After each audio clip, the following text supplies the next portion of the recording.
O, di ba kakaiba ang itsura, pero puso ng saging lang pala. Dalawang klase ang gagawin ko, isang medyo pabilog at isang pahaba. Kasi wala tayong sasayangin sa puso ng saging. Yung kulay puti na nakikita nyo, yan yung sauce na lalong magpapasarap dito. Nilagay ko sa lalagyanan ng fries para pwedeng pang negosyo. Kaya naman, tikman muna natin to.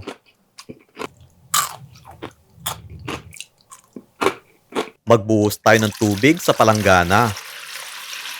Kalahating tasang suka, at isang kutsarang asin. Dito natin ibababad yung puso ng saging para matanggal yung dagta at hindi mangitim. Isa-isa ko itong babaklasin. Guys, florets yung haba-haba na nakikita nyo. Huwag nyong itatapon kasi lulutuin din natin to. Ibabad muna natin para hindi mangitim. Tatanggalin ko yung matigas na part ng floret. Ni-request nga pala ito ni Sir Chris J kasi marami daw puso ng saging sa kanila. Pero dahil street food style ang content ko, gagawin natin tong pang negosyo. Pwede nyo din gawing adobo, ginisa, sisig o ginataan kung gusto nyo. Isang tasang harina, 3 kutsarang breading mix at paminta.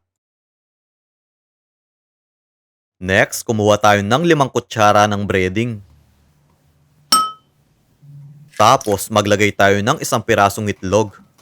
Konting tubig naman para makuha yung tamang lapot. Pero alam nyo ba kung bakit ako napunta sa street food style recipe at pang negosyo? Nung nag-uumpisa kasi akong mag-vlog, puro lutong ulam ang ginagawa ko. Kaso walang nanonood ng mga video. Syempre naman kasi marami nang may alam na mga luto na to. Hanggang sa ma-discover ko yung hotdog ring recipe ko. Kaya yun ang tinuloy ko. At yung isa pang nag-trending last month, yung talong sisig. So, pirituhin natin to into medium heat. Tapos, haluin natin.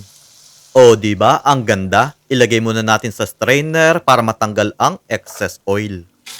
Sunod naman nating pirituhin yung florets. Deep fry ang gagawin natin dito. Haluin nyo after ng 1 minuto. Then, ilagay ulit natin sa strainer. Yung mga non-stick pan, silicone utensils at yung chopping board na ginagamit ko, nasa comment section kung saan ko nabili ang mga ito.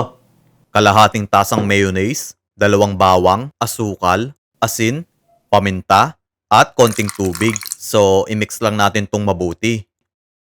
Ilagay natin to sa lalagyanan ng fries ko. Guys, kung nagtitipid kayo, cheese powder na lang ang ibudbud nyo dito.